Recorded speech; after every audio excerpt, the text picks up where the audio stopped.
Assalamualaikum warahmatullahi wabarakatuh.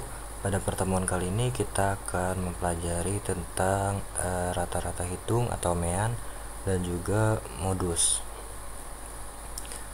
Adapun untuk tujuan pembelajaran pada pertemuan kali ini, yang pertama itu adalah siswa dapat menentukan nilai rata-rata atau mean dari data tunggal dan data kelompok dengan berbagai metode. Di antaranya itu metode biasa, metode simpangan rata-rata atau rataan sementara, dan juga metode pengkodean atau coding.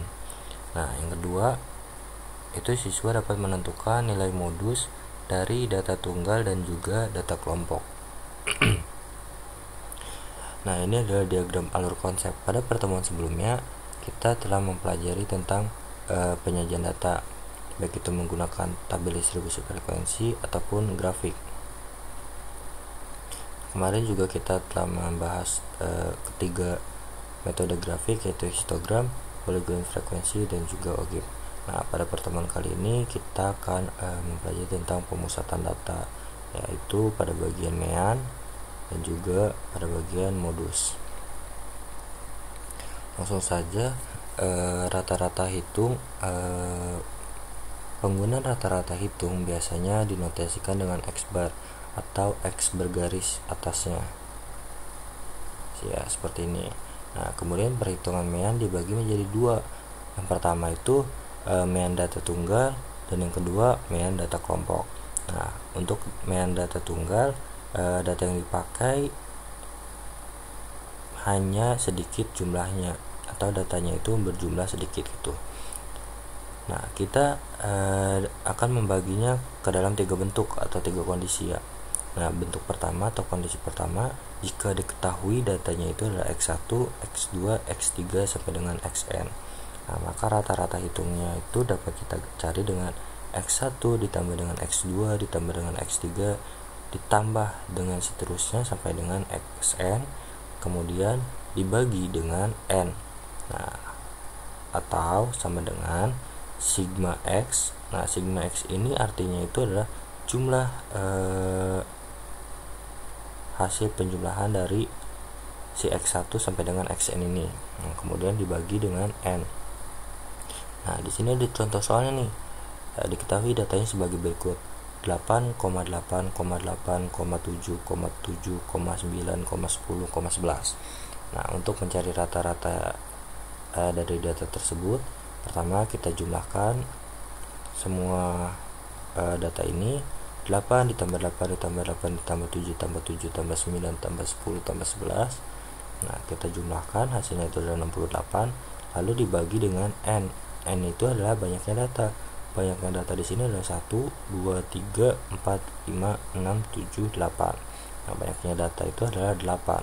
Sehingga 68 dibagi dengan 8, hasilnya itu adalah 8,5. Nah, kemudian ke bentuk yang kedua. Nah, bentuk yang kedua ini si datanya mempunyai sebuah frekuensi. Nah, dimana jumlah dari frekuensinya itu adalah sama dengan N atau banyaknya data. Maka rata-rata hitungnya dapat kita cari dengan F1 dikalikan dengan X1 ditambah F2 dikalikan X2 ditambah F3 dikalikan X3 ditambah seterusnya sampai dengan Fn dikali dengan Xn. Nah, kemudian dibagi dengan F1 ditambah F2 ditambah F3 sampai seterusnya sampai dengan Fn, atau sigma dari Fx per sigma dari F. Nah, untuk lebih pahamnya lagi, di sini ada contoh soalnya. Nah, kita mempunyai nilai 4, 5, 6, 7, 8. Nah, setiap nilai ini memiliki frekuensi, di mana nilai 4 ini memiliki 3 frekuensi, yang mana artinya itu si 4 ini memiliki 3 gitu. 4-nya ada 3. Kemudian si 5 ini memiliki 7 frekuensi, dan si 6 memiliki 12 frekuensi sampai dengan seterusnya. Nah, untuk mencari rata-rata pada tabel tersebut, kita hanya perlu mengalihkan terlebih dahulu si nilai dengan frekuensinya seperti ini. 4 dikalikan dengan 3, 5 dikalikan dengan 7, 6 dikalikan 12, 7 dikalikan 11, 8 dikalikan 7. Nah, 4 kali 3 itu 12. Nah, kemudian hasil dari perkalian ini baru kita jumlahkan. Nah, diperolehlah hasil 252. Nah, kemudian si frekuensinya itu kan 3, 7, 12, 11, 7. Nah, kita jumlahkan hasilnya itu adalah 40. 252 dibagi dengan 40 hasilnya itu adalah 6,3, sehingga rata-rata pada tabel tersebut itu adalah 6,3. Nah, berikutnya ke bentuk ketiga. Nah, bentuk ketiga ini dimana si frekuensinya mempunyai rataan nilai masing-masing. Di sini kita notasikan dengan M. Jika F1 bilangan mempunyai rataan, ini M1 ya, mohon maaf ada kesalahan. Nah, kemudian F2 bilangan mempunyai rataan M2 dan Fn memiliki rataan Mn. Maka rataan keseluruhan bilangan tersebut adalah kita dapat menentukannya dengan rumus ini. X bar sama dengan F1 dikali M1 ditambah F2 dikali M2 ditambah seterusnya sampai dengan Fn dikali Mn, kemudian dibagikan dengan frekuensinya atau sigma dari Fm dibagi dengan sigma F. Ini ada contoh soalnya. 3 kelas ABC berturut-turut terdiri dari 10 siswa, 20 siswa, dan 15 siswa. Jika rataan kelas A itu 56, rataan kelas B itu 47, dan rataan kelas C itu ada 65, maka rata-rata nilai gabungan ketiga kelas tersebut adalah di sini kan dikatakan bahwa 3 kelas berturut-turut terdiri dari 5 siswa, yang mana artinya ini kelas A memiliki 10 siswa, kelas B memiliki 20 siswa, dan kelas C memiliki 15 siswa. Nah, untuk mencari nilai rata-ratanya kita hanya mengalihkan terlebih dahulu frekuensinya. Nah, frekuensinya itu kan untuk kelas A ada 10, kemudian dia memiliki nilai rata-ratanya itu adalah 56. 10 dikali 56 hasilnya itu adalah 560. Kemudian 20 dikali 47, 20 kali 47 hasilnya itu adalah 940. Kemudian 15 dikali 65 hasilnya itu adalah 975. Dijumlahkan hasilnya itu 2475, kemudian dibagi dengan 45 hasilnya itu adalah 55. Jadi rata nilai gabungan dari ketiga kelas tersebut adalah 55. Nah, kemudian ke data kelompok.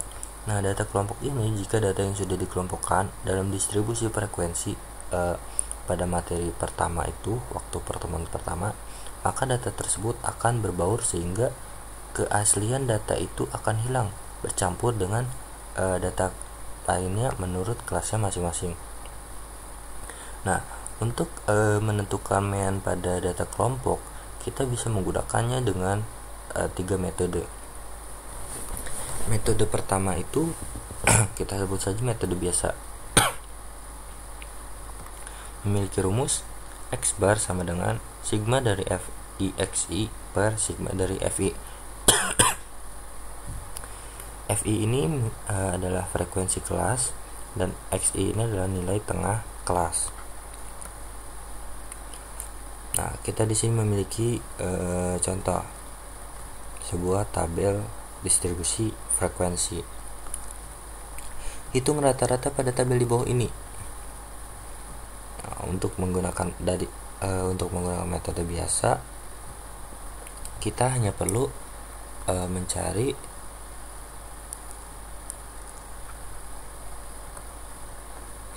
nilai XI-nya. Nah, bagaimana cara mencari nilai XI? Nilai XI ini itu adalah nilai tengah.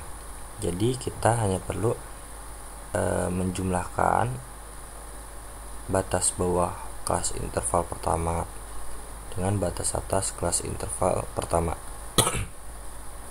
Setelah kita jumlahkan, kemudian kita bagi dengan 2, hasilnya itu 46. Lalu untuk kelas keduanya bagaimana? Untuk kelas keduanya sama saja, batas bawah kelas interval kedua ditambah dengan batas atas kelas interval kedua, kemudian dibagi dengan 2. Setelah itu adalah 55. Nah, terus setelah untuk mencari XI kelas berikutnya itu menggunakan cara yang sama ya. Diperolehlah hasil seperti ini. Kemudian si XI ini kita cari FI dikali dengan XI. FI itu adalah frekuensinya ya. FI dikali dengan XI. Contoh, 6 dikali dengan 46 hasilnya itu 276. Kemudian 12 dikali 55 hasilnya 660 dan seterusnya. Nah, setelah kita menentukan FI/XI ini, kemudian kita jumlahkan angka-angka yang di sini tuh kita jumlahkan semuanya. Kita peroleh hasil 2587. Sigma dari FI/XI itu adalah 2587 dibagi dengan sigma frekuensinya itu adalah 40. Diperoleh hasil 64,675.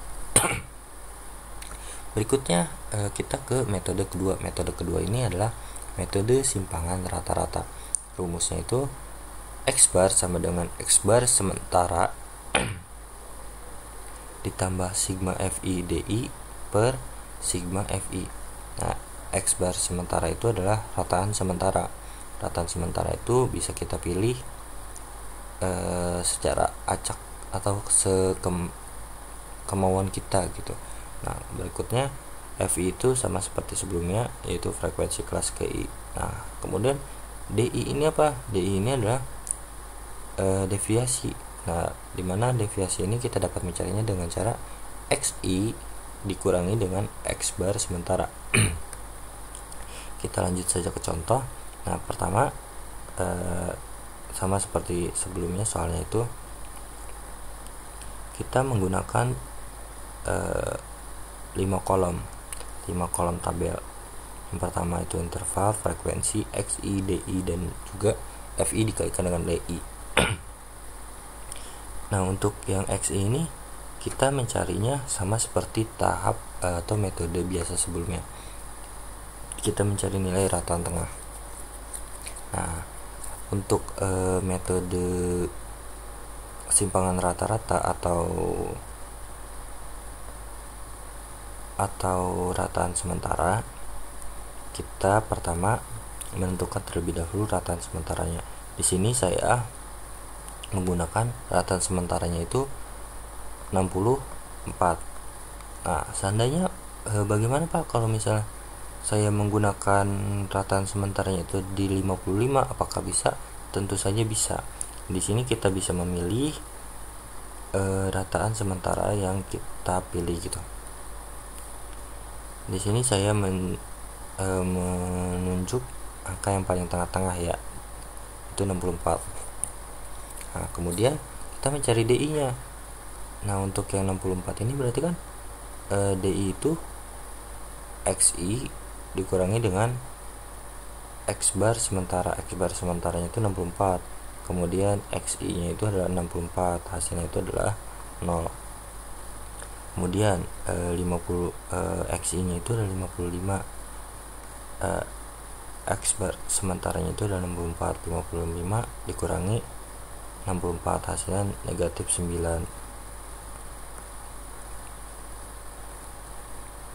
Kemudian 70 XI nya itu 73. X bar sementaranya itu 64.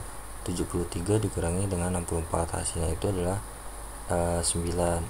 Nah, terus XI nya itu 46. XI nya itu adalah 46 dan X bar sementaranya itu adalah 64. 46 dikurangi 64 hasilnya negatif 18. Demikian juga dengan kelas-kelas berikutnya. Nah, setelah kita memperoleh hasil DI ini, lalu kita kalikan dengan frekuensinya.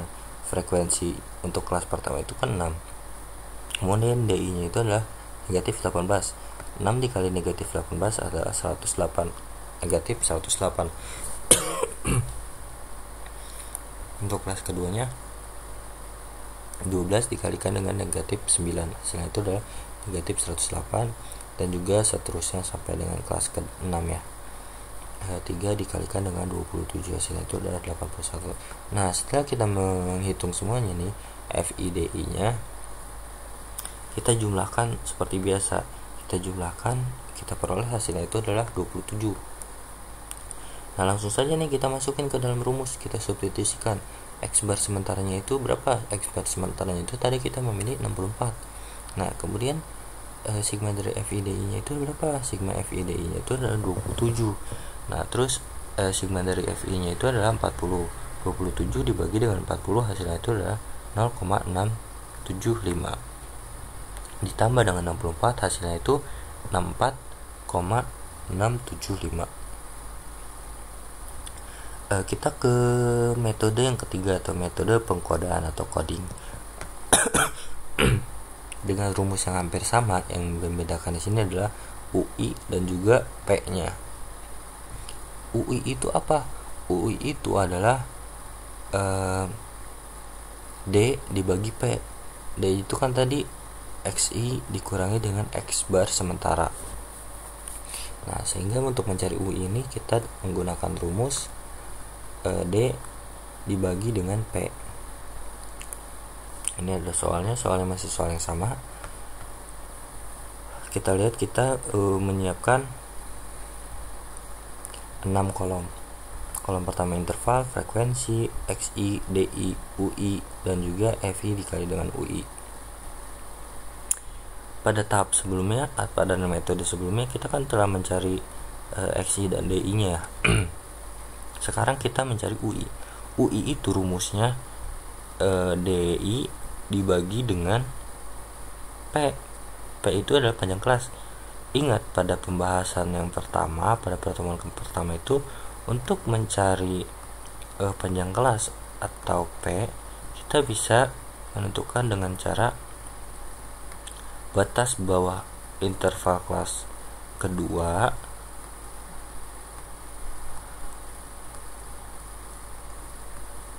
dikurangi dengan batas bawah interval kelas pertama. Hasilnya itu adalah 9, sehingga panjang kelasnya itu adalah 9. Nah, langsung saja D nya itu adalah minus 18. 18 dibagi 9 hasilnya negatif 2, minus 9 dibagi 9 itu adalah negatif 1, dan seterusnya. Nah, setelah kita memperoleh nilai UI ini, kita bisa kalikan dengan frekuensi. 6 dikalikan negatif 2, negatif 12, 12 dikali negatif 1, negatif 12, 6 dikali 0 hasilnya 0, 8 dikali 1 hasilnya 8, 5 dikali 2 hasilnya 10, 3 dikali 3 hasilnya 9. Nah, kemudian si FIUI ini kita jumlahkan, kita peroleh nilainya itu adalah 3, jumlahnya itu adalah 3. Nah, setelah kita memperoleh ini, kita tinggal substitusikan ke dalam rumus seperti biasa. X bar sementaranya itu 64, FIUI, sigma dari FIUI itu adalah 3, dan FI nya itu adalah 40. 3 dikali 9 dibagi 40 hasilnya adalah 0,675, ditambah dengan 64 hasilnya itu adalah 64,675. Nah, perhatikan, ketiga metode ini memiliki jawaban yang sama ya, tentu saja yang membedakan hanyalah metodenya, hasilnya akan tetap sama.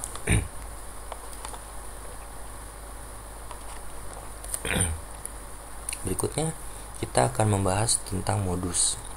Modus ialah nilai dari beberapa data yang mempunyai frekuensi tertinggi, baik dari data tunggal maupun data berbentuk distribusi kelompok. Yang di sini kita akan membahas terlebih dahulu data tunggal. Modus dari data tunggal adalah nilai datum yang sering muncul atau datum dengan frekuensi terbesar.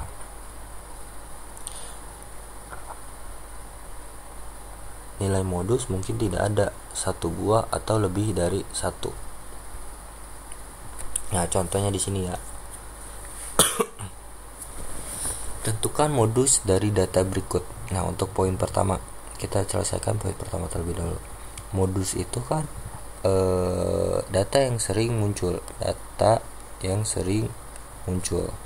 Nah, kita lihat nih, perhatikan 3, 4, 5, 6, 6, 6, 7. Ya, data yang paling sering muncul yaitu adalah 6, munculnya sebanyak 3 kali. Sehingga modus untuk poin pertama itu adalah 6. Nah, kemudian di poin B, untuk soal yang B ini memiliki data 3, 4, 5, 5, 6, 6, 7, 7,8. Dia memiliki modus yang lebih dari 1, yaitu 5, 6, 5, 6, dan juga 7, dimana datanya itu sama-sama muncul sebanyak 2 kali, sehingga modusnya itu memiliki 3 angka. Nah, untuk poin yang C, ini tiap angkanya memiliki atau sama-sama sering munculnya itu sebanyak 2 kali, sehingga tidak ada nih data yang hanya memiliki 1 kali muncul. Nah, kita simpulkan bahwa jika semua data ini memiliki kemunculan yang sama, memiliki jumlah yang sama, maka tidak ada modusnya, seperti poin C ini. Nah, kemudian kita ke contoh kedua. Contoh kedua ini, tentukan modus dari data berikut: berat badan dan juga banyaknya siswa. Nah, yang ini itu adalah frekuensi. Ya, untuk melihat modus pada data tabel seperti ini, tentunya ini akan lebih mudah. Kita hanya perlu melihat frekuensi mana yang paling besar angkanya. Di sini yang paling besar frekuensinya itu adalah 17, di mana X-nya itu atau nilainya itu adalah 46, sehingga modusnya itu adalah 46. Berikutnya untuk data kelompok. Bagaimana untuk data kelompok? Kan kalau misalnya data tunggal itu gampang, kita hanya perlu memperhatikan data mana yang memiliki atau data mana yang lebih sering muncul dari data yang lainnya. Nah, untuk data kelompok ini kita mencarinya dengan cara MO atau modus sama dengan TBMO atau tepi bawah kelas modus ditambah dengan D1. D1 ini adalah selisih frekuensi kelas modus dengan kelas sebelumnya. Sementara untuk D2 itu adalah selisih frekuensi kelas modus dengan kelas sesudahnya, dan P-nya itu adalah panjang kelas. Nah, contohnya masih menggunakan tabel distribusi frekuensi yang sama. Langkah pertama itu kita menentukan kelas modus yang terlebih dahulu. Nah, untuk menentukan kelas modus, kita perhatikan frekuensi pada kelas berapa yang memiliki frekuensi terbesar. Di sini kelas kedua itu memiliki frekuensi 12, paling banyak di antara yang lainnya, sehingga kelas kedua ini kita sebut sebagai kelas modus. Kemudian langkah berikutnya kita menentukan tepi bawah kelas modus.